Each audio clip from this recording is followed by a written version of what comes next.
Tech & Bio Culture Méditerranéenne 2020 pour cette conférence sur le marché des fruits bio. Pour cette conférence, on a réuni quelques personnes pour faire un état des lieux de la situation, à la fois sur des aspects consommation. Donc Isabelle Jusserand d'Interpel interviendra régulièrement plutôt sur ces aspects approche consommateur. Sur des aspects verger, finalement offre fruits bio en PACA et des aspects marché fruits frais bio, principalement en PACA. Donc là, cette fois, ce sera plutôt Anne-Laure Dossin de Bio de PACA qui interviendra dans ces moments-là. Et puis, sur la partie marché fruits transformés, puisque c'est un autre débouché très important en bio et en dynamique assez importante, ce sera Claire Rubat-Dumérac de Bio de PACA aussi, qui prendra la parole. Donc on a construit cette conférence à quatre voix. Alors moi, ma voix sera très modeste puisqu'elle est plus la voix de l'animation, mais on a construit la conférence en fait autour des informations et des données que les trois intervenantes avaient dans leur dossier et à leur connaissance. Donc on va on va aborder l'aspect des fruits bio de façon générale dans un premier temps. On fera un focus sur les fruits à pépins, pommes, poires, bio principalement, un petit point sur les fruits à noyaux avec les éléments qu'on a à connaissance, un focus aussi sur le raisin de table qui est un fruit un peu particulier mais qui a une place importante aussi au niveau de la dynamique bio, et puis on terminera avec tous les autres fruits, une grande diversité, alors que ce soit à chaque fois sous l'angle du marché frais ou du marché transformé. Voilà, on va essayer de pas être trop longue. Les diapos sont assez fournis. Vous aurez la possibilité de faire des stops, des pauses sur la lecture quand vous le verrez en différé chez vous pour bien prendre connaissance de tout ce qui est sur les diapos, si jamais elle passait un peu trop vite à votre goût au rythme de la vidéo normale. Voilà, donc sans plus tarder, je vais donner la parole à Isabelle Jusserand, qui va nous parler un peu de la progression du marché fruits bio et des préférences consommateurs. Voilà, je te laisse la parole, Isabelle. Et merci Manuel. Bonjour à tous. Alors du coup, je ne sais pas par contre si les diapos s'affichent. Oui, la diapo, en fait, je la fais. C'est vrai que je m'occupe de faire dérouler le diaporama sur la conférence. D'accord. Donc là, tu nous bien sur l'évolution du marché bioalimentaire, donc tout circuit confondu. On voit une progression assez régulière du marché jusqu'en 2014-2015 et une vraie progression, une progression beaucoup plus accélérée de 2016 à 2019. Et donc ça, c'est une tendance qui a perduré aussi au cours de l'année dernière. Et donc là, le marché bioalimentaire, donc toutes filières confondues, sont des données établies par l'agence Bio. Il est désormais estimé à 11,9 milliards d'euros, donc une vraie grosse progression, et ça concerne absolument tous les circuits de distribution, que ce soit la grande distribution généraliste, les circuits spécialisés, la restauration et également la vente directe. Donc voilà, forte progression du marché. Si on regarde désormais la place des fruits et légumes au sein de ce marché bioalimentaire, on se rend compte que les fruits et légumes occupent la deuxième place, donc le camembert vert qui apparaît à votre écran, donc avec 17% pour les fruits et légumes frais, juste en deuxième place derrière l'épicerie. Et donc ça indique que la part du marché des fruits et légumes frais, le chiffre d'affaires, s'établit à 2,03 milliards d'euros. Et cette place, cette deuxième place des fruits et légumes derrière l'épicerie, elle reste constante au cours des dernières années. Ça signifie qu'en fait, les fruits et légumes frais conservent leur place et progressent à peu près au même rythme que l'ensemble du marché bioalimentaire. Si on regarde maintenant ce que représente le bio au sein de la filière fruits et légumes, et là ce sont des données établies par le panel Kantar qui suit la consommation au domicile. Interpel achète les données pour 15 références de fruits et légumes bio. On se rend compte que là aussi, donc, le marché est en croissance, que ce soit en volume, ce sont des bâtonnets bleus qui apparaissent à votre écran, ou en valeur, avec donc la courbe rouge qui progresse. Et donc on observe, comme on l'observe sur le marché global alimentaire, une réaccélération depuis 2016, avec une croissance en volume de l'ordre de 7%, qui reste constante ces dernières années, une croissance en valeur plutôt autour de 7,7%. Ces dernières années, c'était le cas également en 2019. Cela entraîne donc une progression du bio dans les parts de marché, croissance pour le bio au niveau de la filière fruits et légumes. Et donc, les parts de marché fruits et légumes en volume étaient de 8,5% en bio en 2019 et 10,5% en valeur. Alors, cette progression, on la retrouve également sur les indicateurs de consommation, c'est-à-dire les quantités achetées et les sommes dépensées, avec, vous le voyez, des sommes dépensées qui progressent un petit peu plus que les quantités achetées. Et si on passe sur la diapo suivante, donc on se rend compte des leviers en fait d'activation de la consommation, des leviers de croissance de la consommation, avec un prix moyen payé qui a été en progression assez nette entre 2015 et 2018 et qui tend à se stabiliser là au cours de ces dernières années.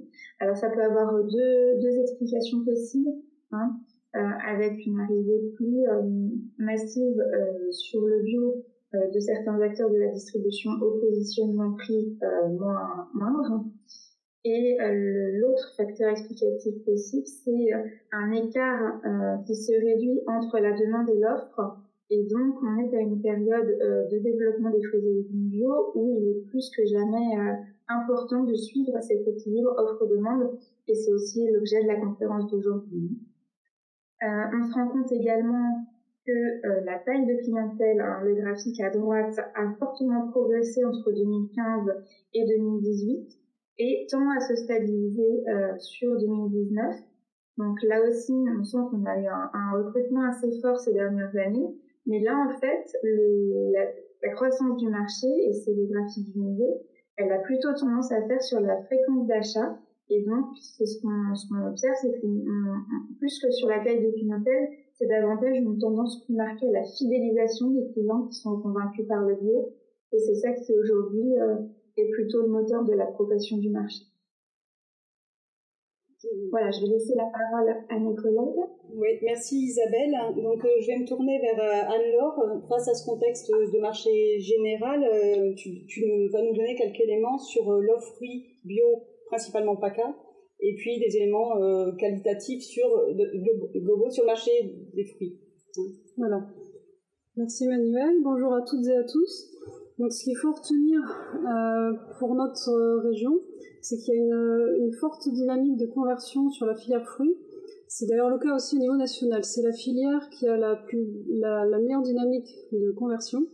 Donc en région PACA, on est à fin 2019 à un taux de surface de fruits bio par rapport à l'ensemble des modes de production de 21% sur les fruits.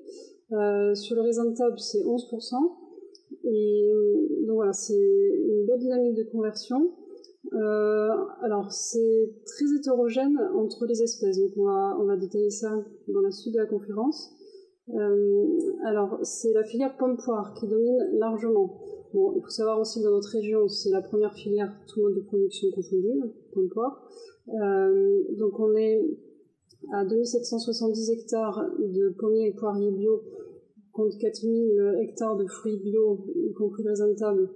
Donc ça représente, les pommiers et les poiriers représentent 70% de l'ensemble de ces surfaces. Donc ça se traduit ici sur ce schéma. Donc il montre l'évolution entre 2011 et 2019, donc sur 9 ans, des surfaces bio et conversion. Donc la conversion en culture pérenne, ça dure 3 ans. On a ce qu'on appelle la C1, la C2, la C3. Donc pour les principales espèces fruitières, donc j'ai volontairement regroupé pommiers poiriers sur la courbe grise pour vous montrer qu'on est sur une échelle qui est complètement déconnectée, une échelle de valeur complètement déconnectée des autres espèces. Donc du coup les autres espèces sur ce graphe ne ressortent pas du tout. Donc sur le graphe suivant, j'ai fait un zoom sur ces autres espèces, donc en sortant pomme-poire, donc là on se retrouve sur une échelle de surface qui est adaptée pour l'ensemble des espèces qui restent là. Donc on voit que le raisin de table est la première espèce produite après pomme-poire, avec une progression assez intéressante en termes de surface bio et conversion. Et le petit dernier, c'est le kiwi en bas, marron, avec tout juste 20 hectares à la fin 2019. Entre les deux, on a les fruits à noyaux, les amandiers et les figuiers. Donc on va parler des fruits à noyaux par la suite. Donc je ne parlerai pas des figuiers et des amandiers parce qu'on n'a pas le temps de tout traiter.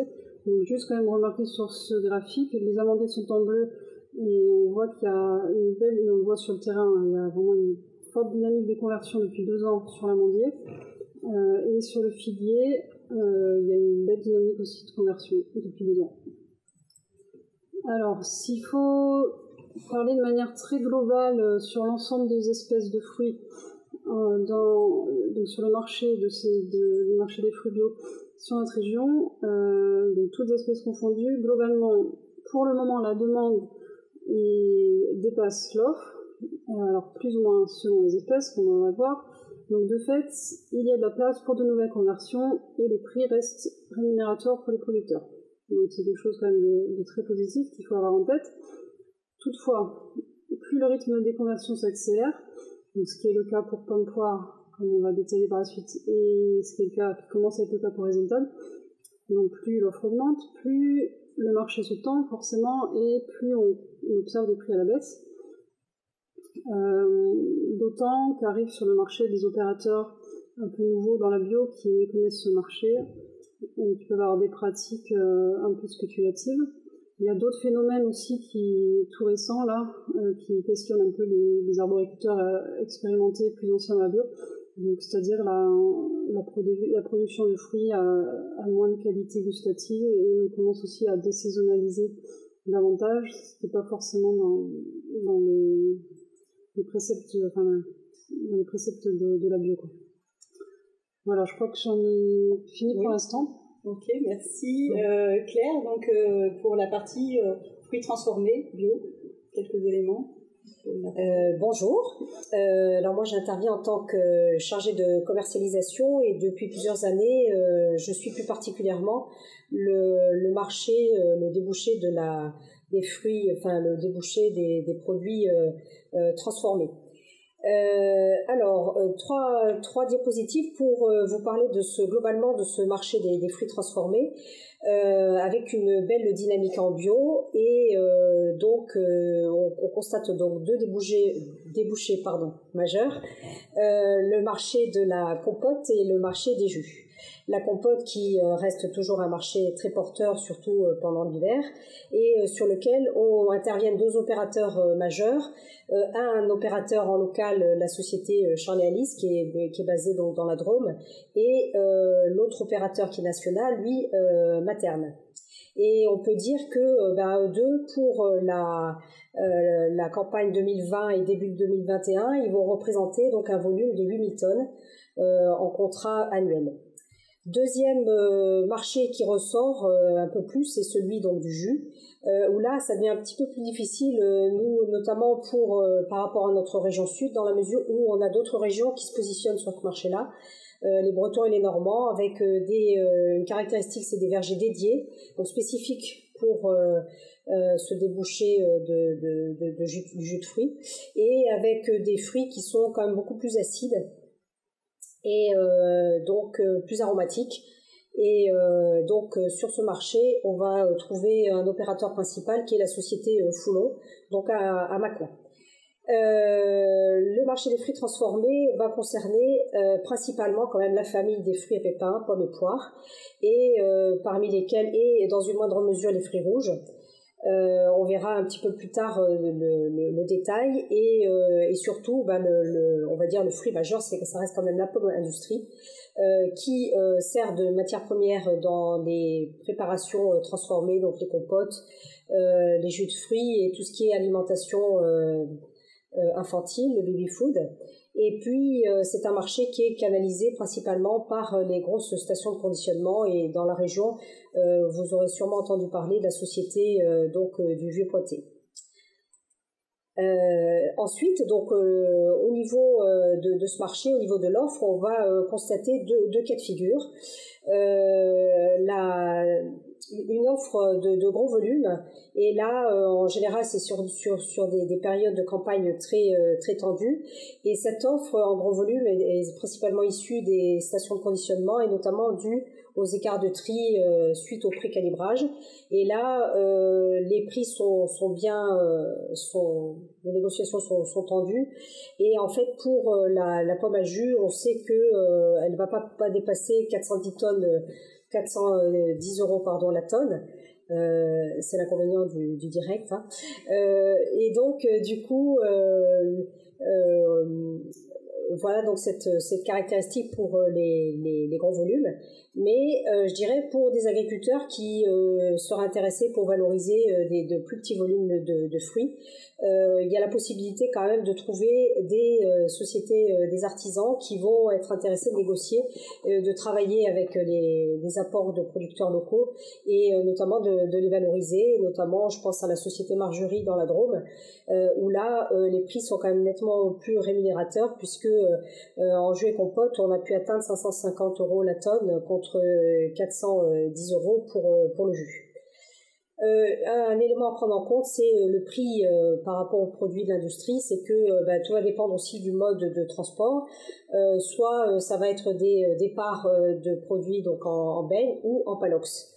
Et forcément, un acheteur ou un transformateur qui va vouloir valoriser un peu plus le produit, il va préférer l'achat en palox, ce qui va entraîner donc un surcoût dû à l'approche logistique qui est un peu plus importante.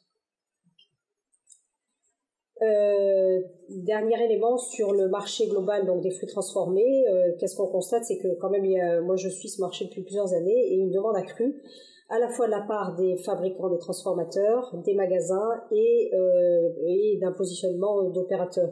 Alors les transformateurs, donc on va trouver les fabricants, les surgélateurs. Ici dans notre région, on a la caractéristique beaucoup de petites PME, voire des TPE, très petites entreprises inférieures à 10 salariés, et qui sont en recherche. Il y a quelques années en arrière, c'était plus à l'oral.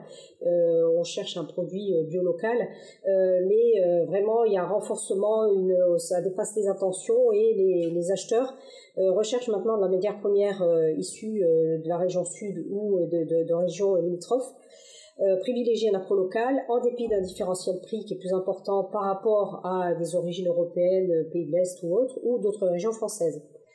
Et donc elles ont vraiment elles développent leur sourcing local, c'est-à-dire une recherche de produits en local. Deuxième élément, on a donc les grandes et moyennes surfaces, tout ce qui est magasins spécialisés, les paniers de fruits et légumes bio, où on a une demande accrue de produits transformés, parce que le consommateur, on avait le consommateur historique en bio qui va vouloir trouver un produit, de la compote, du surgelé, des purées, un petit peu partout dans les lieux de consommation qu'il a l'habitude de fréquenter.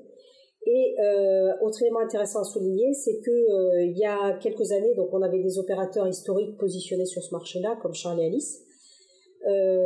D'ailleurs, à souligner que Charles et Alice, c'est quand même 17% de leur volume d'achat totaux en pommes, et 30%, ce qui représente 30% issus de la région PACA. Donc il y a vraiment du potentiel pour vous les agriculteurs qui seraient intéressés. Et ce qui me soulignait aussi, c'est qu'ils ont augmenté leurs achats en France, notamment aussi dans le sud-ouest, pour diminuer petit à petit leur dépendance à des achats européens. Et aux côtés de ces opérateurs historiques bio positionnés sur le marché, on va avoir des leaders, des groupes leaders, donc des industries agroalimentaires importantes, qui se positionnent sur ce marché-là, comme Blédina, suivi depuis quelque temps par le groupe Nestlé. Merci Claire. Donc en fait, avec des éléments généraux, on identifie effectivement un marché qui soit en frais ou en transformé assez dynamique, mais on a déjà perçu des différences importantes selon les différents types de fruits.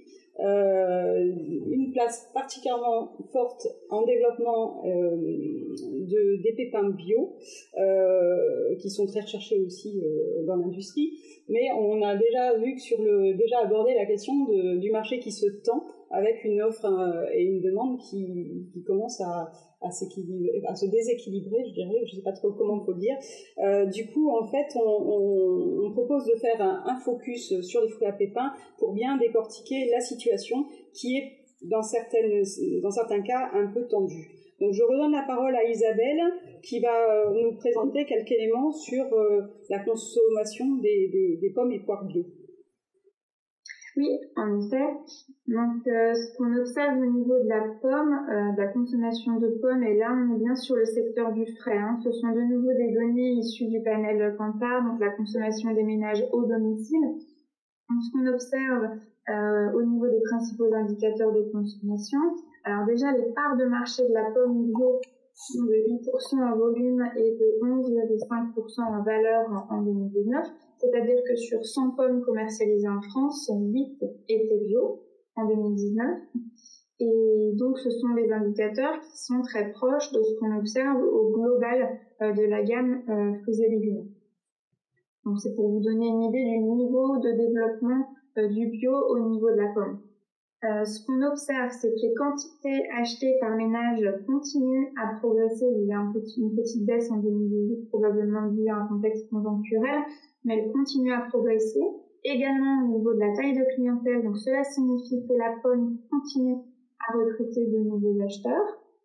Cela permet, donc quantité achetée en progression, taille de clientèle en progression, cela permet aux sommes dépensées par ménage et donc au chiffre d'affaires de la filière pomme, les deux continuent à progresser.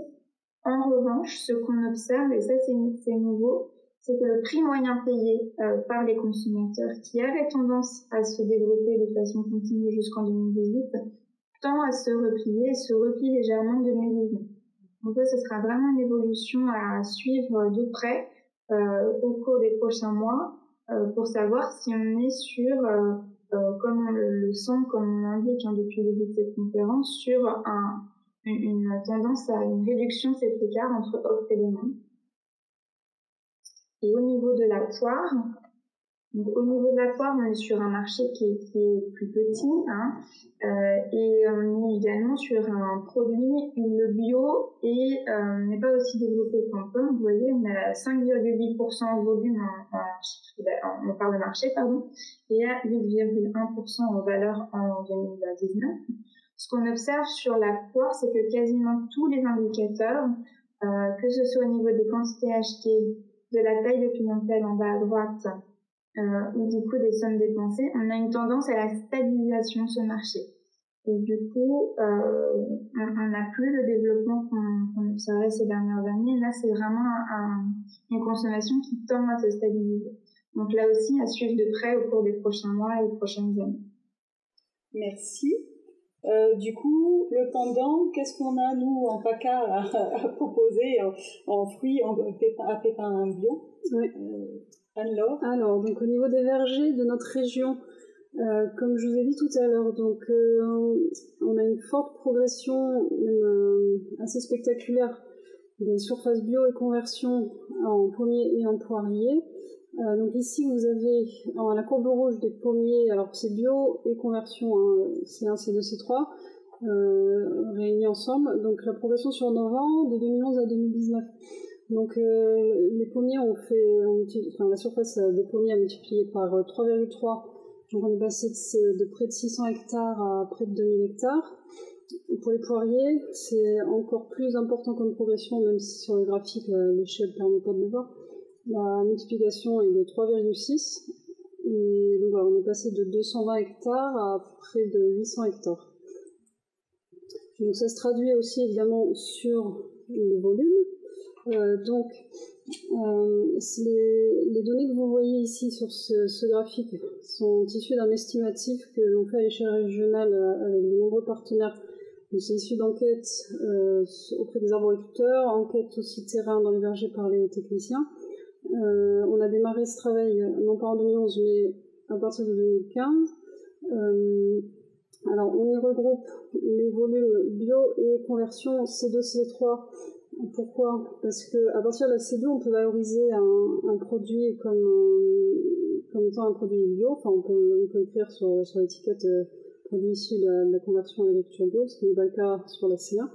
Et en 2015, et encore quelques années qui ont suivi, il y a une telle pénurie de pommes et de poires bio sur le marché que le C2 et le C3 se valorisaient sans problème sur le marché du bio. Donc voilà, on avait pris le parti de prendre en compte aussi ces volumes-là. Et on a continué sur ce schéma de fonctionnement pour pouvoir comparer d'une année à l'autre l'évolution. Alors, les histogrammes bleus, ce sont les volumes de poires. Donc, on voit l'évolution entre 2015 et 2020. Donc, en 6 ans de temps, on est passé de près de 6 000 tonnes de poires à 20 000 tonnes pour cette année 2020. Donc, c'est une progression de 3,3. Et pour les pommes, on est passé de 17 000 tonnes en 2015 à 47 000 tonnes en 2020. Donc, c'est une progression de fois 2,8. Donc, vous vous doutez bien qu'avec une telle progression en si peu de temps, voilà, on arrive à une situation là depuis 3 ans qui commence à se tendre sérieusement sur le marché, sachant aussi qu'en France, les conversions de pommiers et de poiriers sont une dynamique très soutenue aussi. Donc on arrive sur un marché maintenant concurrentiel où il faut batailler. En outre, depuis 2018, comme je disais tout à l'heure en introduction, on a un nouveau profil d'opérateur qui arrive sur le marché de la bio, qui ne connaît pas forcément bien ce marché, qui ne connaît pas bien non plus pas bien forcément les contraintes, enfin, il n'anticipe pas forcément bien les contraintes de la production bio. C'est-à-dire que voilà, les arboriculteurs qui ont du recul, qui sont anciens dans la bio, savent que on peut se retrouver avec des années techniquement très compliquées. Donc il faut se faire un peu de réserve pour les années difficiles. Il faut tenir son prix en fait, faut pas brader la marchandise. Donc voilà, on essaie de faire passer ce message, mais c'est difficile dans ce marché concurrentiel. En 2020, c'est assez nouveau, on observe vraiment de gros écarts de prix entre les opérateurs pour un même produit à qualité égale. Donc par exemple, au milieu, là, les 3 lignes en gras, les 3 petits tirés, ce sont des données issues du RNM, donc c'est le réseau des nouvelles des marchés. C'est un service de France Agrimaire, donc du ministère de l'Agriculture, qui est spécialisé dans la statistique agricole, qui fait une cotation hebdomadaire par famille de produits, par type de marché. Donc si on prend la cotation au stade d'expédition, c'est-à-dire une fois le produit conditionné, départ station. Pour notre zone sud-est et Roussillon, donc spécialisée bio, là, une cotation spécialisée bio, on voit pour la pomme gala en caisse vrac une variation de prix de 1,30 € à 1,85 € le kilo, donc ça fait 55 centimes d'écart, ce qui est énorme. Pour la golden, c'est un peu le même topo, un peu moins, une variation de 1,45 à 1,85. Et la rainette grise du Canada, là, c'est détient le record au niveau écart de prix. On a un écart de prix de 70 centimes. Voilà, le mini à 1,90, le petit à 2,60. Donc voilà. Il faut dire aussi que voilà, on a de tels volumes produits en pommes et poires dans notre région, et en particulier sur le marché du bio, qu'on dépend beaucoup de l'export. Et le marché de l'export, comme vous le savez, est de plus en plus fragile, de plus en plus incertain. On a eu notamment la campagne 2018-2019 qui était une année où il y a eu une grosse production de pommes et de poires dans les pays du nord de l'Europe, notamment l'Allemagne et l'Autriche, qui sont des forts importateurs de pommes françaises et de poires. Donc cette année-là, ils n'ont quasiment pas acheté la pomme française et la poire française. Et en plus, ils sont tournés aussi vers leurs voisins, notamment la Pologne, et produisent de plus en plus de pommes bio. Voilà. Donc, il y a un autre point aussi important à avoir en tête, et que les arboriculteurs qui aimeraient se convertir actuellement, enfin qui songent à se convertir actuellement, ont bien compris, c'est que la période de conversion, du coup, devient de plus en plus délicate parce que le C2 et le C3, donc deuxième année et troisième année de conversion, ne peuvent plus se valoriser sur le marché du bio, à part des exceptions. Voilà. Donc après, j'ai encore quelques éléments qui sont importants à noter. Si à 10 ans, 15 ans, les pommes et les poires bio se vendaient un peu, enfin voilà, se vendaient comme des petits pains, on ne se posait pas trop la question.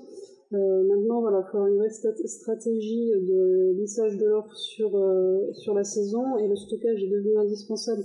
Les opérateurs le savent bien, le pratiquent de manière très professionnelle depuis de nombreuses années là.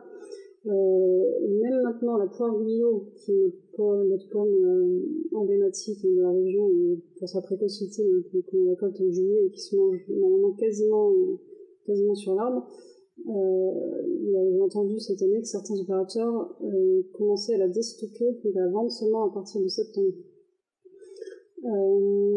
Alors un élément aussi important à faire figurer sur les pommes et les poires bio, c'est cette année 2017 où on a eu un gel très important au mois d'avril sur toute la France, y compris dans les Alpes, sauf pour notre zone Vaucluse-Bouches-du-Rhône, et aussi un gros gel sur les pays du Nord, où en fait c'était une année vraiment de forte pénurie sur ces fruits-là, et sur d'autres fruits d'ailleurs. Donc du coup, on a eu des prix qui étaient bien au-dessus de la moyenne, enfin, de ce qui se pratiquait avant. Et l'année qui a suivi, comme on démarrait avec zéro stock du fait de la pénurie évidemment, les prix sont restés sur le même niveau que 2017. En fait, on a connu deux années de prix plus élevés que la moyenne, ce qui fait que les arboriculteurs ont encore un peu en mémoire ces 2 années et disent que les prix ont baissé, mais si on regardera plus juste après les prix, finalement ils n'ont pas tellement baissé par rapport à 2016. Mais bon voilà, globalement il y a quand même une tendance à une baisse des prix. Les prix restent malgré tout rémunérateurs pour les producteurs. D'ailleurs, ça pourrait peut-être expliquer un point dont parlait Isabelle tout à l'heure, que le prix payé par ménage a diminué au kilo. C'est que je pense que, a priori, les prix à la vente ont baissé aussi un peu. Le prix expédition a baissé, ça a dû se répercuter un peu au niveau des marges. Et les prix à la vente ont un peu baissé aussi. Voilà, donc les arboriculteurs, quand même, depuis 3 ans qu'on interroge, sont quand même inquiets sur l'avenir, quoi. Voilà, inquiétude de voir les prix franchir le seuil de la rentabilité dans quelques années. Alors, juste 2 mots sur les circuits courts qui sont à part. Alors, sur la pomme poire, ça représente une très faible part des volumes, même si on voit des pommes et des poires sur tous les marchés. Vu la quantité de pommes et poires qu'on produit dans notre région, la part en vente directe est très minime. Donc c'est quand même plus fluide sur ces marchés-là, même s'il faut quand même faire sa place quand on est nouveau. Et les prix restent plus rémunérateurs que sur la vente en gros. Donc pour parler plus concrètement de prix, là ici vous avez, alors c'est aussi des données du RNM Avignon, que je remercie d'ailleurs pour avoir transmis ces données, les suivantes. Donc juste pour avoir une idée des prix, pour ceux qui n'auraient pas trop de notions en bio. Donc la courbe noire, c'est la poire bio qui est toujours la moins rémunérée, c'est la moins gustative. Donc elle varie, enfin voilà, elle était au plus haut à 1,60 à la campagne 2018-2019, et la dernière campagne 2019-2020 était à 1,40€ le kilo. La Williams verte, qui est sur la courbe orange, qui est une poire plus gustative, qui est toujours mieux rémunérée, dont le prix est plus stable, qui est autour de 1,70€, 1,80€ le kilo. Et la Williams rouge plus rare, qui a un prix toujours un peu plus élevé que la Williams verte. Voilà pour la pomme. Merci Manuel. Alors ici, c'est l'évolution sur les mêmes campagnes que celles qu'on a vues sur la poire, c'est-à-dire la campagne 2016-2017 jusqu'à la campagne 2019-2020. Alors les couleurs, ce sont les types de pommes. Donc en rose, le type Gala, en jaune, le type Golden, en vert, la Granny, et en violet, un mélange de variétés de bicolores. Donc, c'est pas hyper très flagrant, mais on voit quand même que les 2 groupes du milieu, c'est-à-dire les campagnes 2017-2018 où il y a eu du gel, et la campagne qui a suivi qui faisait suite à cette année de gel, 2018-2019, donc Donc sur ces 2 campagnes-là, les prix étaient un peu plus élevés.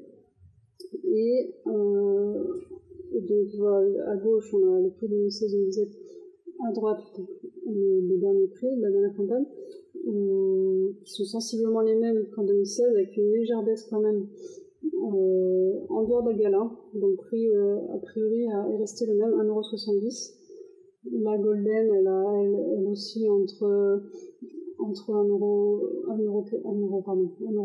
€, 1,70 €.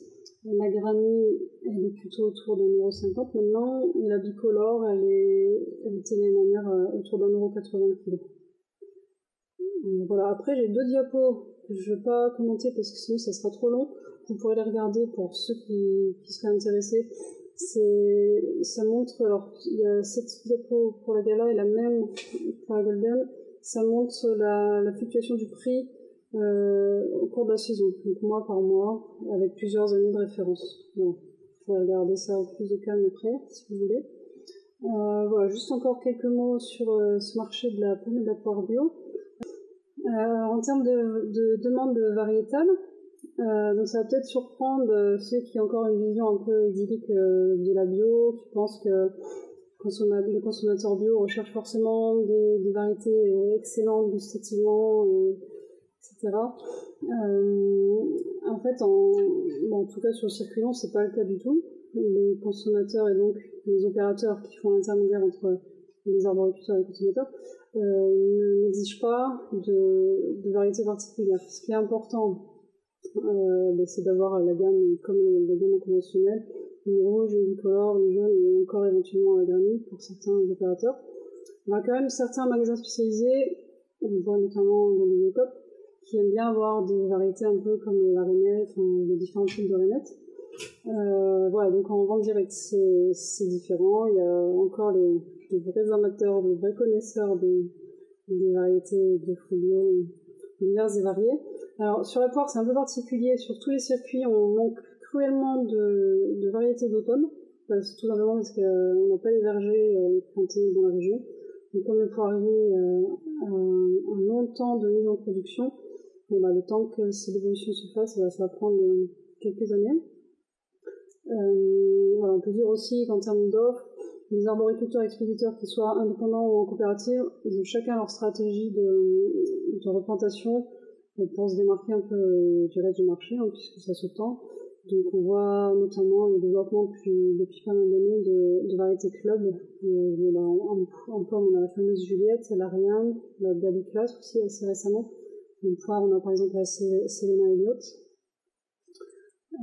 Voilà, 2 mots sur la qualité et l'origine.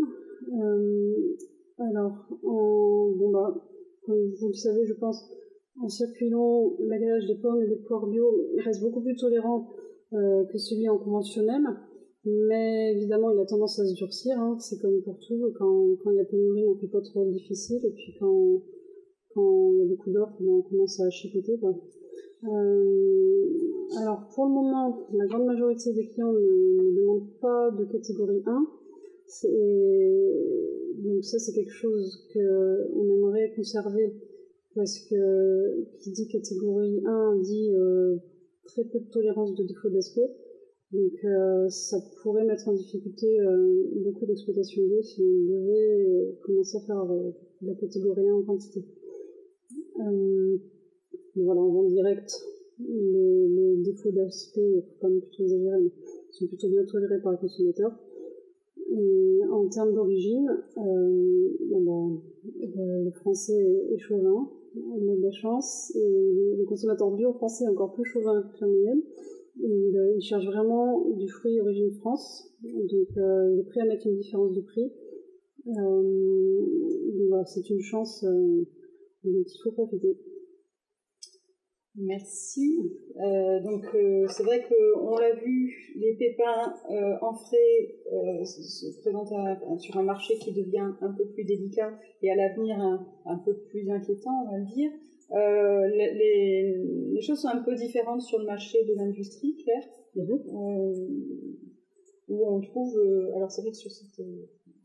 où on trouve finalement peut-être un débouché beaucoup plus important. Précise donc les choses. Merci Emmanuel. Je dirais qu'on a bien compris qu'effectivement on a des volumes importants qui arrivent sur ce marché, absorbés par le marché du frais, mais qu'il y a quand même un intérêt à regarder du côté du débouché industrie sur trois débouchés. Je dirais le jus, les compotes et le produit surgelé, qui est marginal aujourd'hui, mais on va voir qu'il y a quand même un intérêt. Concernant le marché des jus de fruits, donc en général c'est un marché qui achète donc des variétés mélangées, et notamment en pommes on va retrouver un panaché de golden, bicolore et granny, et plutôt des pommes qui sont recherchées en fin de saison, donc au mois de février. Et je me suis posé la question de savoir s'il y avait un intérêt à avoir pour les acheteurs d'acheter sur une période plus longue plutôt qu'en fin de campagne, et en fait globalement non, parce que ne serait-ce qu'au niveau de la région sud on a quand même globalement une insuffisance encore de pommes françaises issues de notre région, parce que on a ce que je disais tout à l'heure, on a des pommes qui manquent d'acidité qui se présentent avec des prix encore trop élevés. Concernant donc le marché, le débouché donc de la compote et des purées de fruits, j'ai voulu scinder donc les critères d'achat, donc à la fois sur la pomme et sur la poire. Donc concernant la pomme, c'est un marché qui va privilégier donc des variétés douces. En général, on va retrouver des pommes jaunes, donc de type golden, puisque en fait c'est une pomme à chair neutre, et qui va servir de base après pour éventuellement des mélanges dans le cas des compotes, et éviter donc une compote qui soit trop brune et pas très attrayante à l'œil. Donc une type golden, donc à chair neutre, avec aussi également des bicolores, mais qui ne soient pas trop rouges, donc plutôt type gala ou pink lady à partir donc de fin novembre. Et donc pour faire un mélange donc de pommes sucrées et un petit peu acides, on met la granny de côté, qui ira pas dans ce type de produit fini. À noter, il peut y avoir des manques ponctuels de pommes jaunes, donc golden type Opale ou Gold Rush, et au détriment souvent des rouges qui sont plutôt surreprésentés, type Dalinette, Juliette ou Story.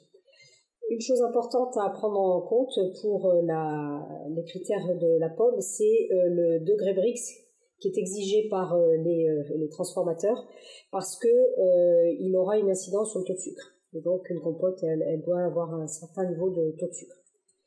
Donc encore quelques critères d'achat. On a une demande qui porte sur des calibres supérieurs à 55. Comme tout marché de l'industrie, on ne va pas se débarrasser des fruits n'importe comment. Il y a une exigence en termes de qualité de produits. Donc ce sont des fruits sains, non pourris, et c'est important de le préciser, parce que parfois on cherche à se débarrasser, alors que c'est un marché qui devient quand même de plus en plus exigeant, ce marché de la transformation. Et avec un besoin d'étalement de l'offre qui va aller donc de septembre à mars. En gros, deuxième partie de campagne jusqu'à la fin de campagne.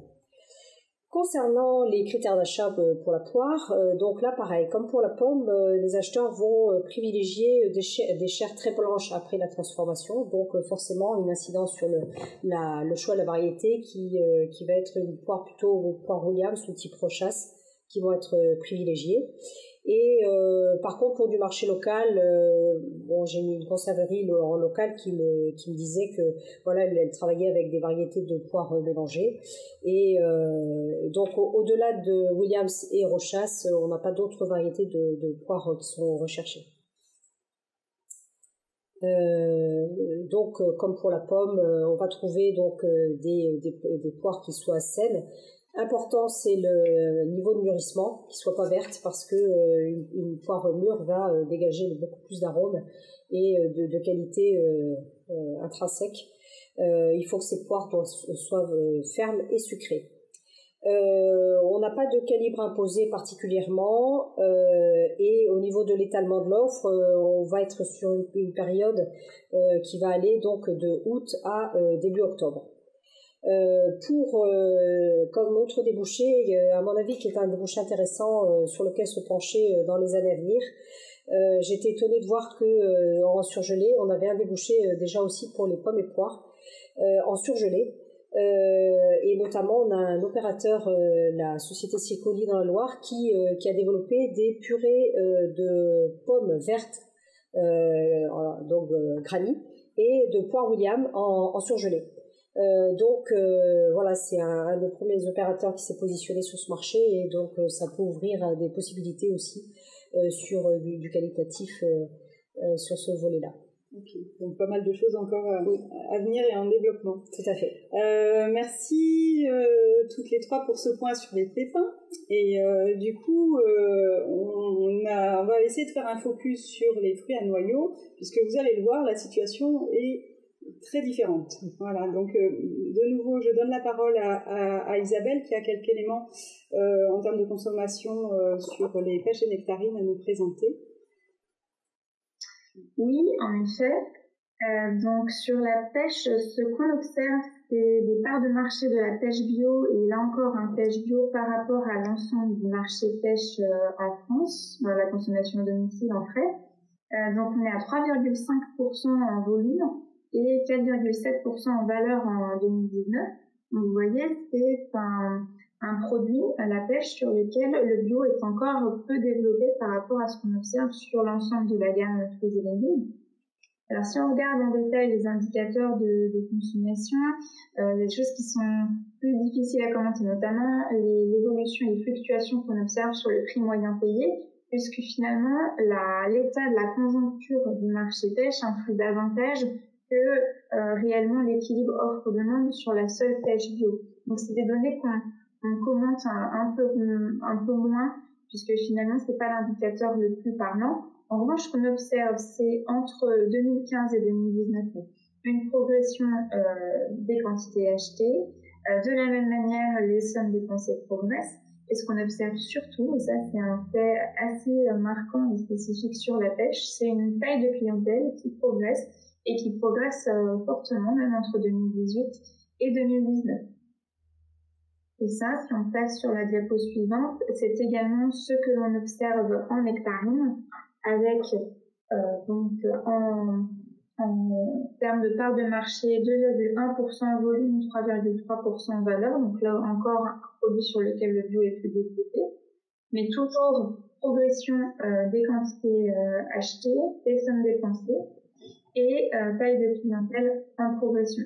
Donc ce qu'on comprend à travers ces indicateurs, et du coup ce sera étudié aussi avec les éléments qui vont suivre, ce qu'on comprend juste en regardant la consommation, c'est que finalement le marché est peu développé, mais la taille de clientèle, elle progresse. Donc finalement, le développement des marchés pêche et nectarines bio ne sont pas tellement encore freinés par un manque de demande ou de consommation, mais probablement plutôt par des difficultés techniques. Et du coup, je laisse la parole à mes collègues. Oui, effectivement, Isabelle, et je pense qu'Anne-Laure pourra bien montrer que sur la question des pêchés, notamment en PACA, puisque ce sont des chiffres PACA, le verger est quand même encore peu développé, et pour des raisons que tu expliqueras. Voilà. Donc, comme a dit Isabelle, alors, la consommation augmente quand même un petit peu en pêche bio, mais c'est pas tellement grâce à notre région, malheureusement, un petit peu, mais comme vous le voyez sur ce graphique, c'est toujours le même depuis tout à l'heure, mais là, voilà, je fais un focus sur les fruits à noyaux, donc la pêche en rose en bas, là, les surfaces ont quasiment pas évolué en 9 ans, là, donc en 2019, on est à 40 petits hectares de pêchés. Alors, en abricotier, les surfaces stagnent. On est resté à peu près entre 2011 et 2019 à 190 hectares. Pour le prunier, c'est pareil, ça n'augmente quasiment pas. Mais le cerisier, finalement, contrairement à ce qu'on aurait pu croire, augmente quand même un petit peu. Donc ça, c'est lié comme l'a dit Isabelle, d'énormes difficultés techniques en verger. Donc sur les abricots, c'est le mononia sur la fleur. Sur la pêche, c'est différentes maladies cryptogamiques, dont un mononia aussi sur les fruits et la maturité. Sur les prunes, c'est diverses maladies cryptogamiques. Pour la cerise, la cerise, elle est attaquée par des armées entières de mouches, dont depuis quelques années la Drosophila suzuki, qui est infernale et vraiment très difficile à gérer. Voilà, la seule solution quasiment efficace qui se développe maintenant, nous, ce qu'on a vu, la courbe qui commence à croître un peu, c'est de changer le modèle de verger et de le mettre sous filet. Donc voilà, donc l'avantage, du coup, les arboriculteurs qui, malgré toutes ces difficultés, arrivent quand même à produire ces fruits-là, ont aucun souci de commercialisation et une très bonne valorisation qui compense les faibles rendements. Alors l'abricot, c'est un petit peu particulier parce que de temps en temps, on a une bonne année. En fait, quand on tombe sur une année où il y a beaucoup de vent pendant longtemps, pendant la saison pendant la floraison, donc ça arrive peut-être une fois sur 4 ou sur 5, un an sur 4 ou sur 5, on a une bonne saison d'abricots, et puis si c'est le cas aussi au niveau de l'Occitanie, là, qui est la première région où on peut utiliser abricots bio, voilà, il y a des moments où ça sature, le marché sature un peu sur l'abricot bio, mais voilà, ça reste ponctuel, et on n'a jamais acheté d'abricot bio, a priori, par rapport à ce problème-là, en tout cas. Donc voilà, pour l'instant, voilà, sur toutes ces espèces, il y a tellement peu d'offres qu'il n'y a pas d'exigence variétale. Et par contre, voilà, ce qu'on entend pas mal chez les arboriculteurs, c'est qu'ils sont un peu eux-mêmes désolés, mais on n'a pas trop le choix encore. Ceux qui sont en circuit long, on leur demande de ramasser avant la maturité, quoi, parce qu'il y a tellement de soucis de conservation sur ces espèces-là on n'a pas trop le choix pour l'instant, donc c'est très dommageable sur la qualité. Mais voilà, on espère à terme trouver rapidement des solutions, parce qu'il ne faudrait pas trop décevoir les consommateurs pour qu'ils puissent continuer à consommer ce fruit. Voilà. Donc en fait, on pensait que c'était intéressant de compléter la réflexion sur la question du raisin de table. Voilà. Qui est un fruit particulier au sens où c'est porté par la vigne, mais c'est vrai que dans le panel, on a moins l'habitude de parler de raisin de table dans toute la gamme fruits, enfin, en tant qu'arboriculteur, mais c'est quand même un fruit qui a une place très importante dans le panel, dans notre région, et qui se développe pas mal en bio. Donc Laure, je te redonne la parole. Ouais, voilà. Donc, comme dit Emmanuel, voilà, c'est un fruit emblématique de notre région, notamment du département Vaucluse, le raisin de table avec notre fameux muscat. Il y a de plus en plus d'arboriculteurs qui se diversifient dans la culture de la vigne, qui est un peu différent, c'est de la vigne. Donc sur le raisin de table, c'est le premier des fruits, après pomme poire, voilà, c'est le premier des fruits cultivés en bio dans notre région. Et il y a une belle progression de surface, puisqu'on est passé de 270 hectares à 360 hectares à l'heure actuelle. Donc on peut donner, voilà, je vais vous donner en 2 diapos, je crois, les principaux éléments de marché de cette espèce. Voilà, ça, en termes de surface, ça n'a rien à voir avec la pomme et la poire, mais c'est aussi un fruit qui est nettement moins consommé, qui est consommé de manière plus saisonnière. Donc on observe que déjà depuis 2-3 ans, ça commence déjà ponctuellement à coincer un peu au niveau du marché. Voilà, le marché est un peu bataillé parfois, un peu tout le temps. Mais, alors, on a aussi de plus en plus un début de saison compliqué, car la consommation ne démarre pas vraiment avant début septembre, enfin, en tout cas sur le marché du gros. Maintenant, on a de la pêche jusqu'à fin août, voilà, donc ça se télescope un peu. En plus, avec le réchauffement climatique, la maturité des raisins est clairement avancée de 15 jours maintenant. Ça, on va dire qu'a priori, c'est acquis. Alors ensuite, on a une autre période qui est tendue, c'est la saison pleine du muscat, entre 10 et 20 septembre. C'est une période qui est toujours un peu tendue. Le réchauffement climatique, il induit aussi un moindre étalement de la maturité, donc les variétés, elles ne sont pas tout en même temps, mais voilà, elles sont plus resserrées aussi, donc ça n'aide pas à l'état de l'offre.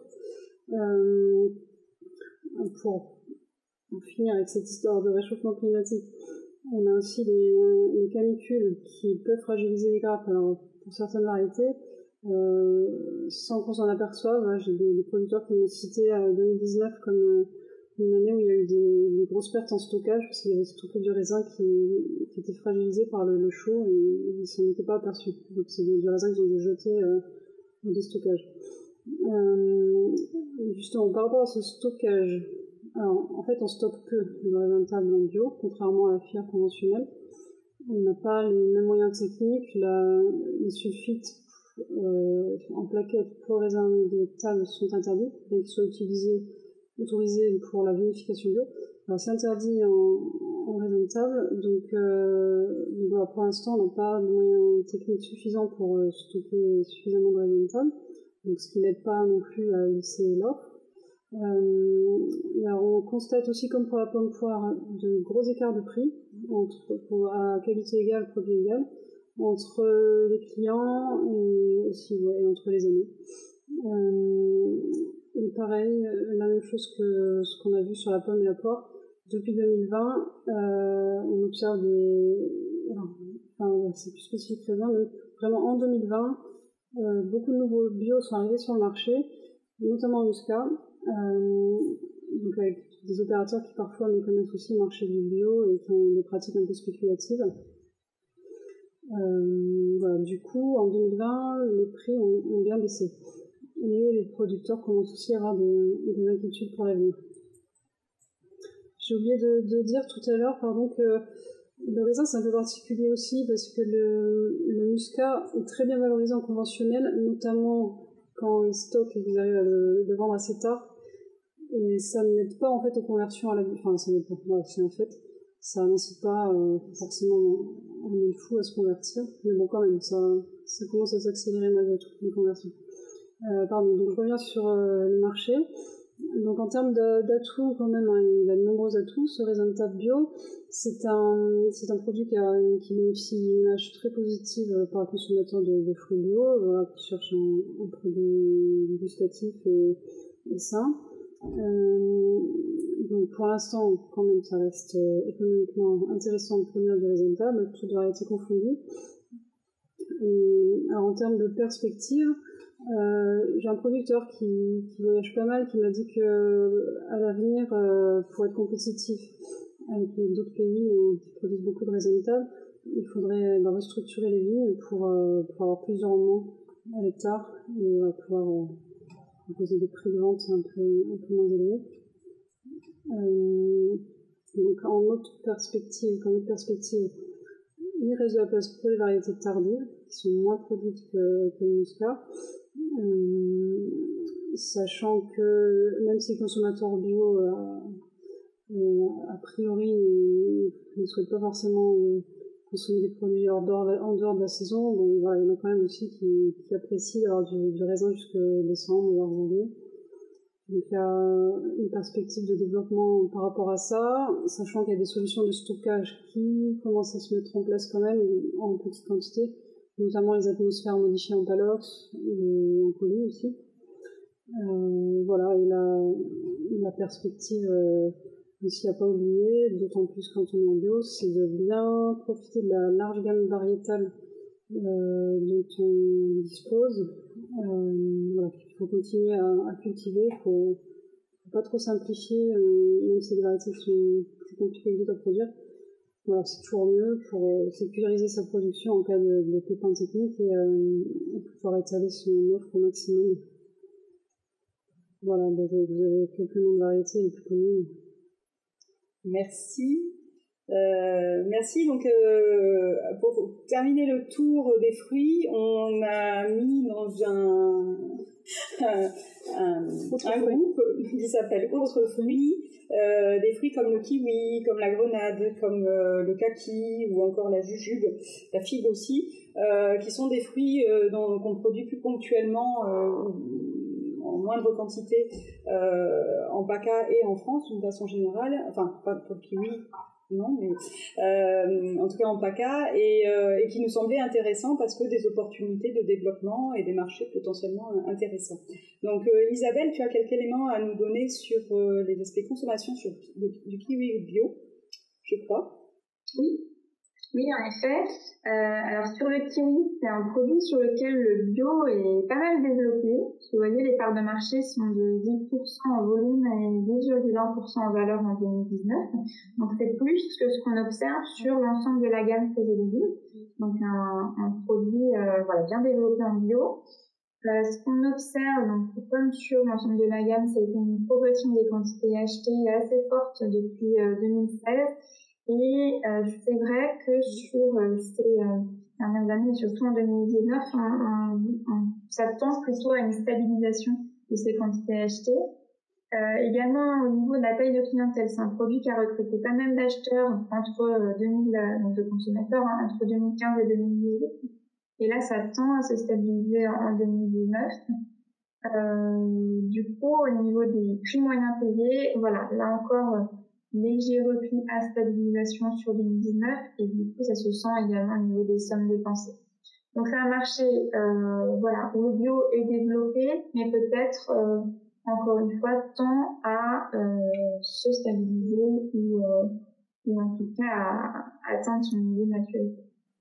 Merci. Et donc, comme vous le disiez, peu de vergers sur ces fruits en PACA, Anne-Laure. Ouais, le kiwi, c'est un cas particulier, c'est qu'on n'est pas vraiment une région grande productrice de kiwi, c'est le sud-ouest, Rhône-Alpes et la Corse qui sont les principaux producteurs. Mais on peut en produire sur des parcelles à l'abri du vent, parce que le kiwi est vraiment pas mistral.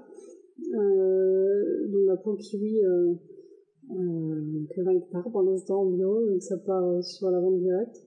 Et il y a un fort potentiel de développement, comme il y a sur les autres espèces. Si tu peux passer par contre, c'est vrai qu'on entend beaucoup parler par les arboriculteurs et les porteurs de projets d'espèces un peu rares, de diversification, la grenade, la jujube. Alors, 2 mots sur la grenade quand même, parce qu'au final, elle n'est pas encore répertoriée par l'agence bio, donc je ne l'ai pas mis sur les graphiques. Mais par contre, on a fait un petit inventaire des surfaces l'année dernière, on serait quand même à 70 hectares finalement, donc plus que le pêcher, et autant que le prunier finalement. Bon, sauf que ce sont des vergers qui ne sont pas encore en production pour la plupart. Donc sur le grenadier, ça se développe, c'est une production qui se fait facilement en bio, de même que le kiwi d'ailleurs, je vais le dire. Après on entend parler il y a quelques arboriculteurs qui ont déjà planté de la jujube, du kaki aussi.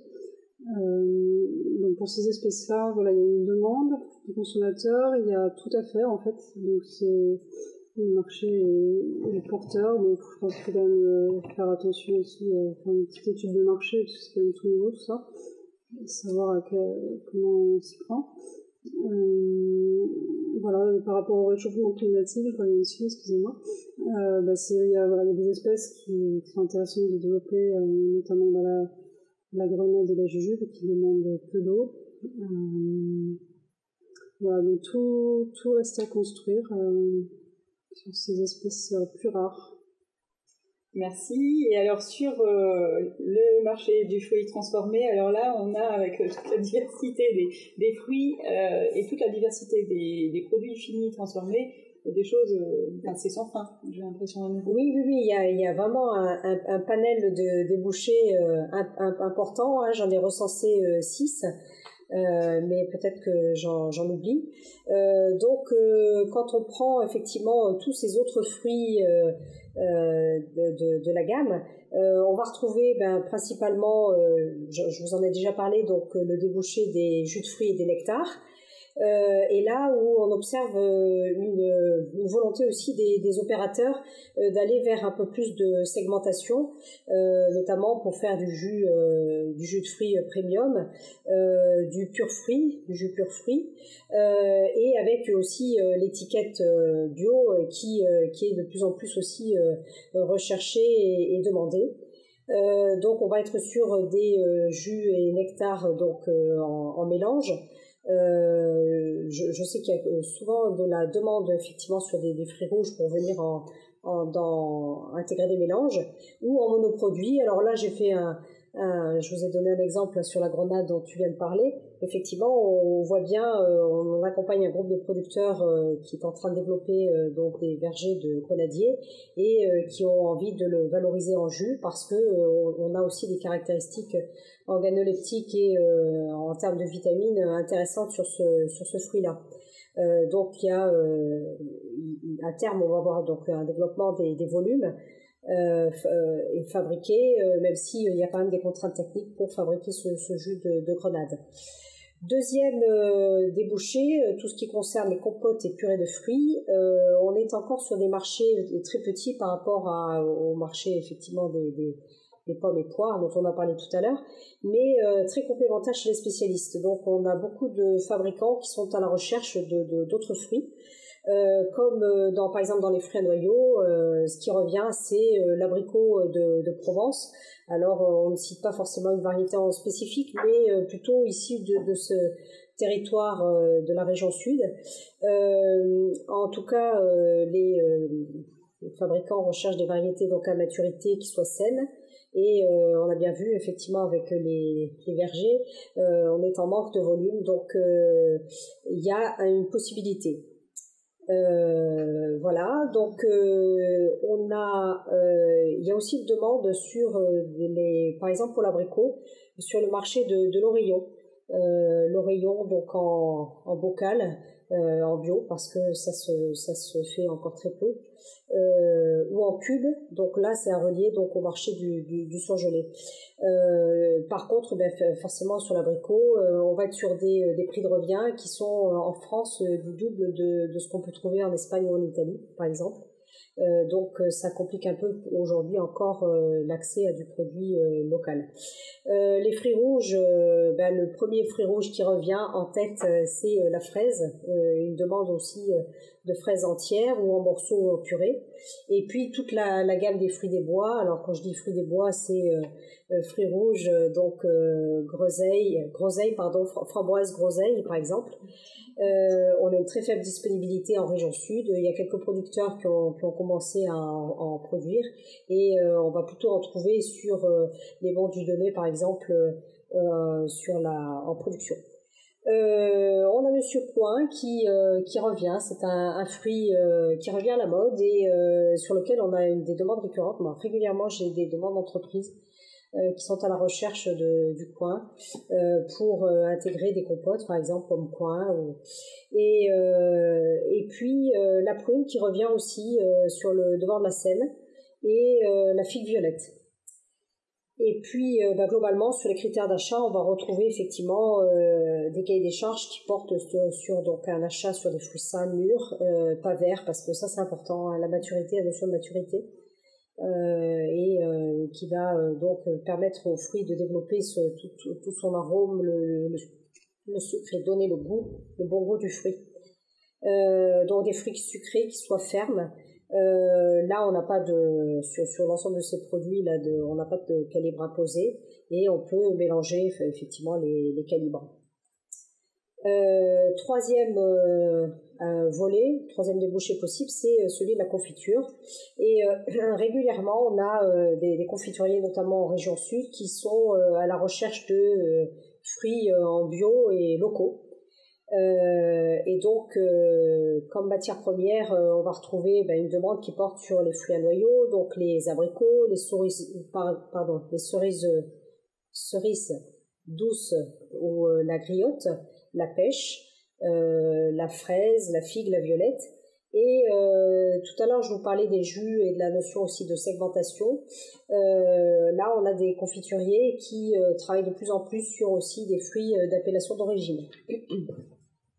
Alors les freins qu'on peut noter, parce que c'est important, c'est pas le tout d'avoir un produit à proposer à un acheteur. En fait, souvent ces acheteurs, ces transformateurs, ils vont avoir besoin de fruits déjà prêts à l'emploi, c'est-à-dire pré-transformés. Et donc ça veut dire, ça implique de nombreuses opérations comme le dénoyautage, l'équeutage, le pelage, l'orionnage j'ai parlé tout à l'heure des abricots, il faut les couper en deux. Le cubage, les billes, par exemple les billes de melon, des morceaux, des purées. Et donc ça veut dire aussi que en région, on a souvent un manque de cette d'outils de première transformation, et qui fait que souvent c'est un exemple que je reprends, un confiturier d'Aix-en-Provence qui achète de l'abricot qui vient du Nord Vaucluse, qui l'envoie en Italie pour le faire dénoyauter, et ça redescend sur Aix pour ensuite l'utiliser pour fabriquer sa confiture.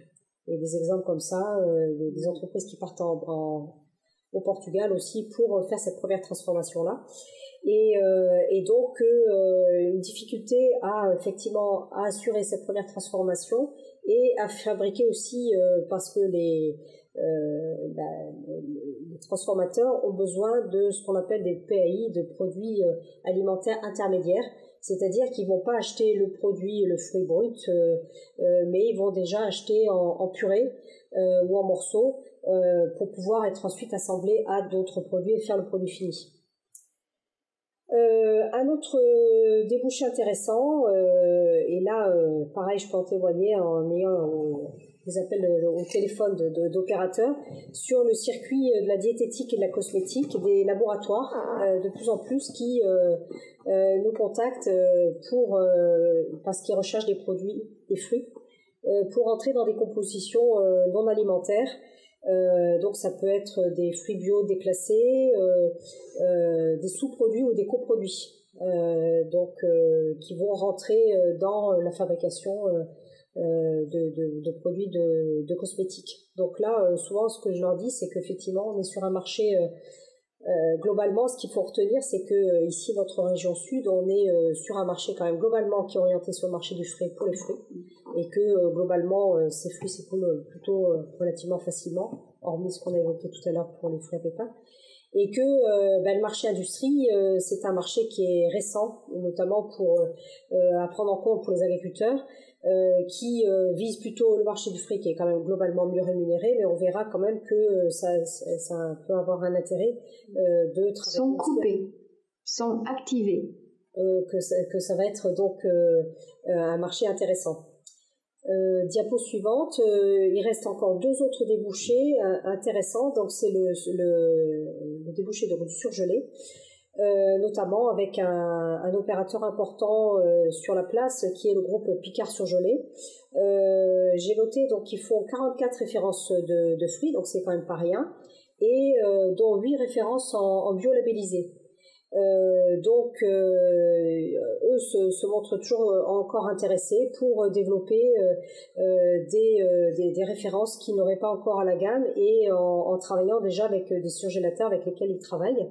Et alors j'ai noté notamment par exemple ils ont du melon charentais en billes, mais qui n'existe pas en référencé en bio. Donc ça c'est quelque chose, on n'a pas parlé du melon, mais c'est une production qui commence à être importante aussi en bio, et qui pourrait être valorisée. Alors ils font des figues en quartier, on pourrait avoir des arilles de grenade, on a parlé de la grenade tout à l'heure et du jus, mais l'aris, c'est ces petites graines translucides qui sont pas mal utilisées, notamment par les marchés anglo-saxons, ou qu'on commence aussi à utiliser en France dans une salade ou autre, et qui existent en surgelé, mais pas du tout en origine France.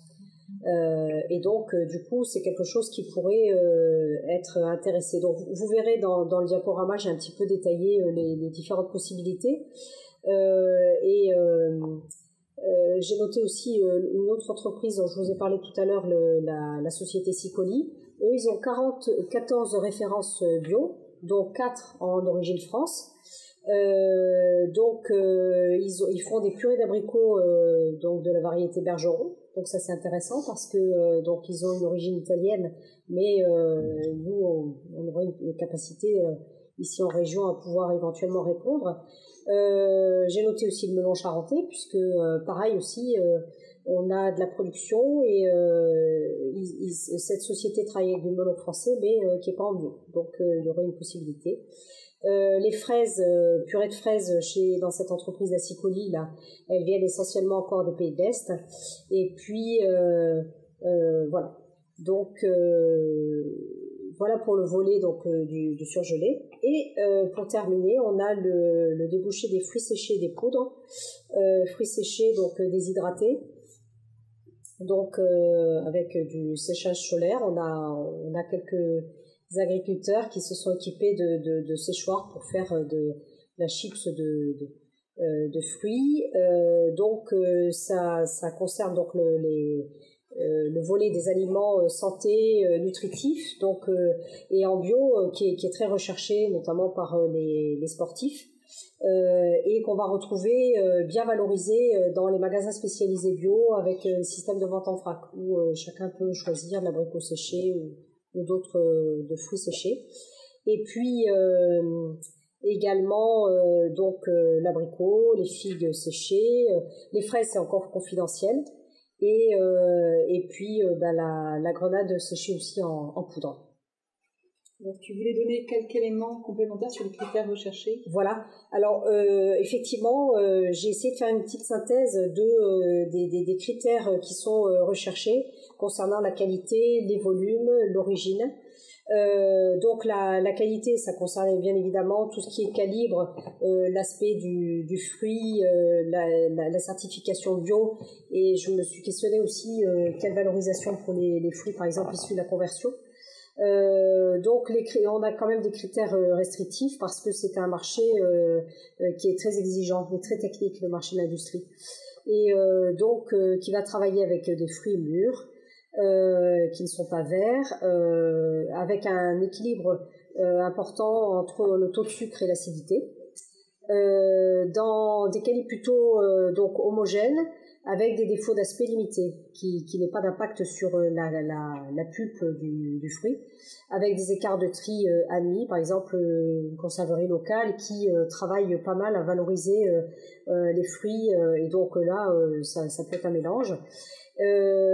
Autre critère dont je vous ai parlé tout à l'heure, c'est que les acheteurs ils vont la plupart du temps acheter un fruit déjà pré-transformé ou pré-transformé. Donc, je vous ai décrit effectivement les caractéristiques, le dénoyauté ou oreillonné ou équeuté des fruits. Donc, ils vont plutôt acheter de la purée de fruits, souvent en mélange de variétés, en poche, en doigt pack, ou parfois en fût, donc déjà prête à l'emploi pour pouvoir ensuite fabriquer leurs produits. Et donc je me suis questionnée aussi sur quelle valorisation sur les fruits à pépins ou à noyaux en conversion, et en fait aucune. Vraiment les acheteurs aujourd'hui ne travaillent qu'avec du produit certifié bio. Donc voilà, c'est un débouché, enfin une question à prendre en compte.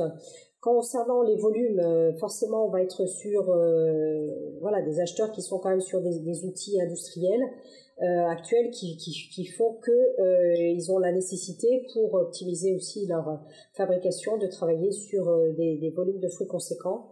Donc ça va concerner plutôt effectivement des arboriculteurs qui auront des volumes de fruits sur des ventes en gros de gros. L'origine, alors ça c'est un critère intéressant parce que de plus en plus l'origine France est publicité. On l'a vu aussi avec la crise sanitaire que l'on a connue et qu'on connaît encore actuellement pendant les 2 mois de confinement.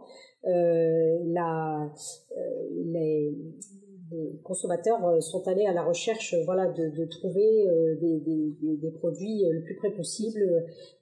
Donc souvent il y avait ce critère bio qui était demandé, et donc les opérateurs vraiment mettent en avant donc l'origine France, avec aussi la traçabilité, d'être sécurisé aussi sur l'origine, qu'ils peuvent maîtriser plus facilement quand c'est une origine France, et parce que aussi c'est une demande du consommateur d'avoir du bio local.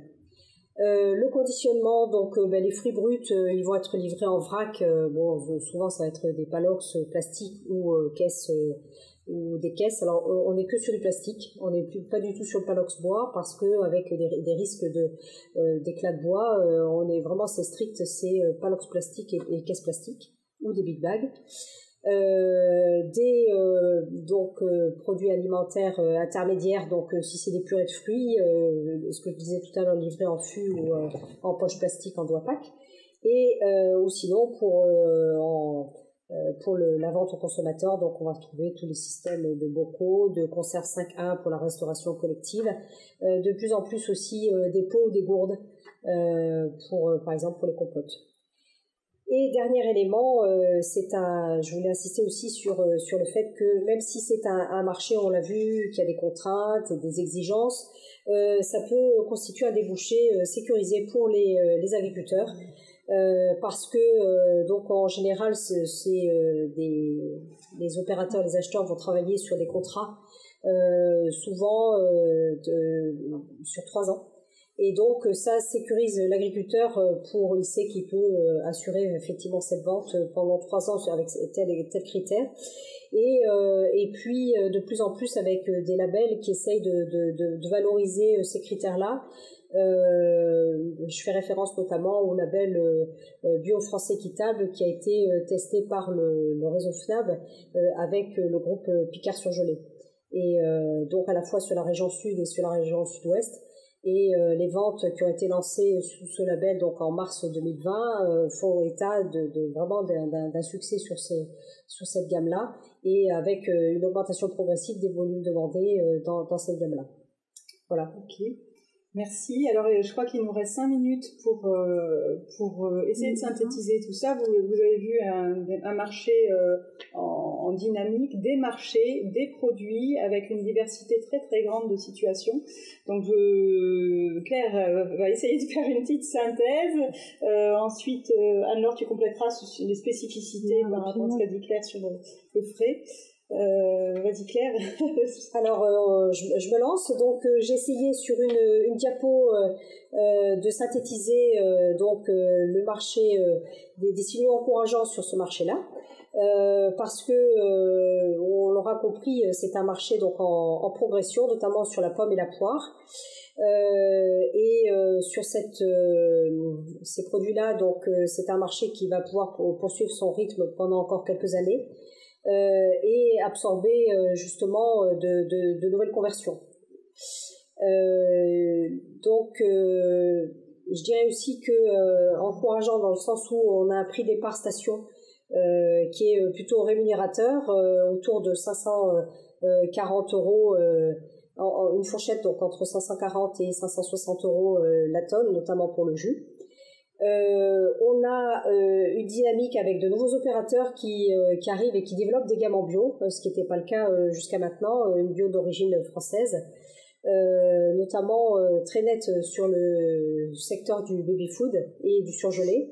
On a la société Blédina qui a lancé des purées de fruits bio avec des morceaux fondants. Notamment à noter que quand même 80% sur cette gamme-là des ingrédients sont issus de récoltes bio françaises. Et puis le deuxième groupe qui est arrivé sur le marché en bio, c'est Nestlé avec une alimentation infantile, une gamme qui s'appelle Naturne.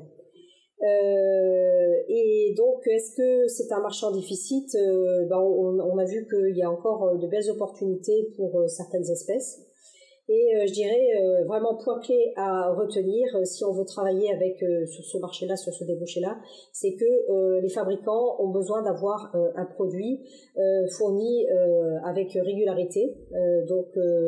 Souvent on va travailler quand même sur des ateliers spécifiques pour pouvoir répondre à ce marché de l'industrie, et un produit qui soit disponible en quantité suffisante chaque année. Avec des livraisons garanties et donc sans rupture, et qui soient bien conformes à leur cahier des charges. Je dirais, vous verrez sur le diaporama que j'ai mis une petite astérix, et en fait les propos, cette synthèse j'ai essayé de l'établir donc avec aussi beaucoup d'échanges avec les opérateurs sur le terrain.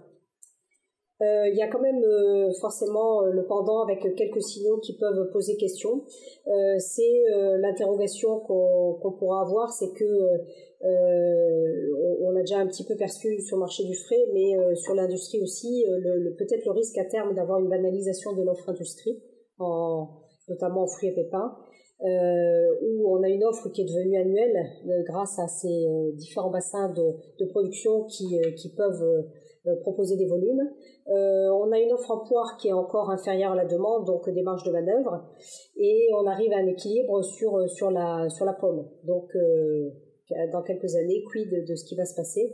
Et puis l'interrogation aussi qu'on peut avoir, c'est que le risque d'aller vers une production bio de masse est donc peut-être moins bien valorisé, notamment quand on voit par exemple le marché du jus là, en bio qui est un marché disputé et avec risque d'abaissement de la qualité. Et puis la question qu'on se pose aussi, qu'on aborde aussi sur le marché du frais, c'est le risque d'abaissement des prix d'achat pour les agriculteurs.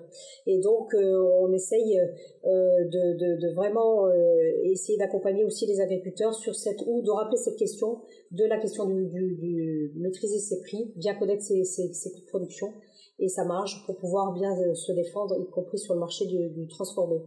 Et donc on peut se poser aussi la question d'une hausse de la consommation. Est-ce que elle va aller au même rythme que les conversions de verger vers la bio? Je terminerai en disant que on a ici partout en France, mais aussi en région sud, on a un observatoire régional de l'agriculture bio qui produit des fiches filières à la fois donc sur les fruits. Ici, on a fait également une fiche sur des fruits un petit peu plus emblématiques comme la cerise, la figue ou le raisin de table. On a également sur l'amande. Et donc ça, n'hésitez surtout pas à aller donc consulter ces données parce que ça concerne aussi globalement toutes les filières de la bio. Dans cet observatoire régional, on a donc effectivement les services de l'État, la Chambre régionale d'agriculture, Bio de Provence qui contribuent à alimenter ces supports. Et je terminerai également en disant que vous pouvez aussi consulter nos sites, celui de la Chambre d'agriculture ou de Bio de Provence, où vous pourrez trouver aussi des mini-guides filières et débouchés, notamment sur les fruits, avec des contacts d'entreprises, à la fois sur le marché du frais et sur le marché du transformé. Merci. Je vous remercie en tout cas pour votre attention. Alors, des spécificités, des compléments du marché frais?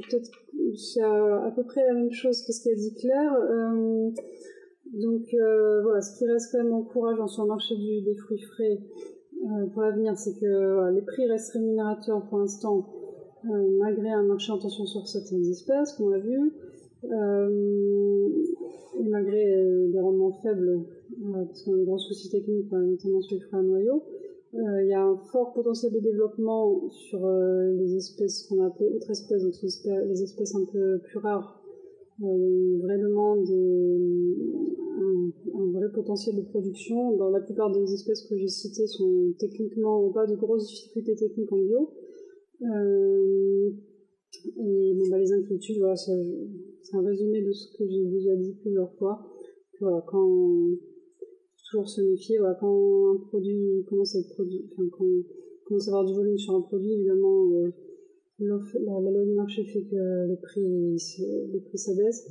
Ce qu'a dit Claire, ce qu'on aime vraiment faire passer comme message aux producteurs, c'est d'essayer de se distinguer de ce qui s'est passé sur certaines filières, certains fruits conventionnels, avec des prix qui sont arrivés à tel niveau que les producteurs ont dû arracher certains vergers, etc. On essaie vraiment de sensibiliser les producteurs et n'hésitez pas à vous former. Il y a des formations qui sont organisées dans ce sens-là sur qu'est-ce que c'est que mon prix de production et comment je le défends. Alors, c'est facile à dire, c'est pas toujours possible, mais on essaie au moins de tenir cette ligne de conduite. Et voilà, aussi comme pour la transformation, et c'est encore peut-être plus vrai sur le frais, attention à la qualité gustative. Il faut garder une qualité gustative intéressante, sinon le consommateur bio, si on le déçoit trop, il finira par s'en détourner.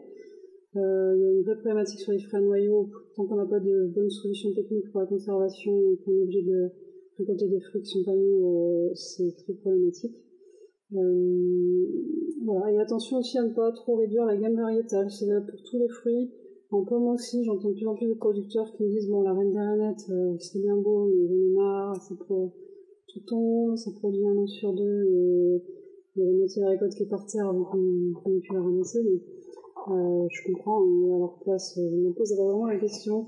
Mais voilà, c'est vrai que les arboriculteurs dans le quotidien, ils sont tellement bousculés qu'ils vont à l'essentiel, et des fois, on a envie de prendre la tronçonneuse et de simplifier le travail. C'est très compréhensible, mais voilà, faut garder en tête qu'en bio, on essaie c'est une des spécificités du bio d'offrir une gamme variétale la plus large possible. Voilà, j'ai mis un petit mot sur la désaisonnalisation aussi. On peut en faire un peu en bio, c'est intéressant pour lisser l'offre. Attention non plus à pas faire n'importe quoi, c'est d'amener des pommes bio jusqu'au mois de juin, donc c'est peut-être pas forcément la meilleure des choses à faire. Merci. Isabelle, le mot de la fin? Oui. Alors le mot de la fin, c'est surtout présenter, en tout cas vous dire qu'il existe au niveau d'Interfel des outils qui peuvent continuer à vous éclairer en continu sur l'équilibre du marché bio et sur le développement du bio en général. Le premier outil dont je voulais vous parler, c'est l'Observatoire économique des fruits et légumes bio par produit. C'est un outil qu'Interfel a mis en place depuis 2019, donc c'est assez récent. Et il était parti du constat que dire la demande en bio est plus importante que l'offre ne suffisait pas, puisqu'on l'a vu, on l'a pas mal répété au cours de cette conférence, la situation est vraiment différente entre les produits. Donc c'est un document qui porte à l'échelle nationale, qui porte sur fruits et légumes, et qui présente pour une vingtaine de produits toutes les données économiques dont Interfel dispose. Là, j'ai surtout présenté les données de consommation dont dispose Interfel, mais nous avons également des données de production avec des volumes mis en marché. On suit également l'évolution des surfaces par l'agence bio. On a en légumes des données sur les semences bio. On aura probablement bientôt sur les plants bio en arboriculture. On donne également dans cet outil l'évolution des cours, l'expédition et des prix observés au détail par le RNM, les éléments de consommation comme ceux que je vous ai montrés de consommation au domicile. Quand on en a, on vous donne les éléments sur la restauration hors domicile. Et donc c'est un document qui est validé et discuté avant publication avec l'ensemble des membres de l'interprofession qui, donc, pour rappel, rassemble donc, tous les métiers de la production jusqu'à la distribution en 15 fédérations au sein d'Interfel qui discutent de cet outil avant publication. C'est un outil qui est à la disposition de tous les cotisants de la filière sur notre site internet interfel.com, la plateforme numérique. Et si vous n'avez pas vos codes de connexion, n'hésitez pas à les demander. Tout est évidemment mis à disposition gratuitement à tout cotisant. Et c'est une publication annuelle qui est publiée en général en mars-avril. Voilà pour l'Observatoire économique bio par produit. Et puis l'autre outil, c'est le guide de développement des filières de fruits et légumes bio qui a été publié fin 2019 et qui est un guide plus général en fait sur les éléments à prendre en compte quand on souhaite développer son activité en bio. Donc, il y a plusieurs leviers de développement qui vous ont été, en tout cas pistes encourageantes qui vous ont été présentées au cours de cette conférence. Là, l'idée, c'est vraiment de vous donner des informations sur où trouver les éléments économiques, où trouver les éléments relatifs à la réglementation, la certification, tout ce qu'il faut prendre en compte pour développer son activité en bio. Il y a également des éléments sur les appuis financiers possibles, sur les appuis techniques disponibles. Qu'est-ce qu'on a d'autre? On a l'ensemble des acteurs de la bio, parce qu'il peut y avoir aussi, en bio c'est particulier, il y a beaucoup d'organisations professionnelles ou d'autres entités qui interviennent sur le bio. Et puis dans une deuxième partie, il y a un certain nombre de témoignages avec des fiches métiers où tous les métiers de la filière de la production jusqu'à la distribution, restauration, importation compris interviennent et parlent de leur vision du marché bio, de pourquoi ils y sont allés, quelles ont été les difficultés. Donc on essaye de dresser un portrait non pas idyllique et complètement enjolivé, et un portrait vraiment réaliste de comment les opérateurs de la filière vivent le développement, en tout cas vivent leur activité en fruits et légumes bio actuellement. C'est un guide qui est en libre accès sur l'adresse qui affiche à votre écran interfeuille.com/guide bio. Et donc voilà, n'hésitez pas à le consulter, le télécharger. Une version web est en cours de préparation également. Merci Isabelle, merci Claire, merci Anne-Laure, merci à tous de votre attention. J'espère que ce panel vous aura intéressé et vous avez désormais des noms et des outils pour aller plus loin dans vos études approfondies sur ces différents marchés. Merci. Merci à tous.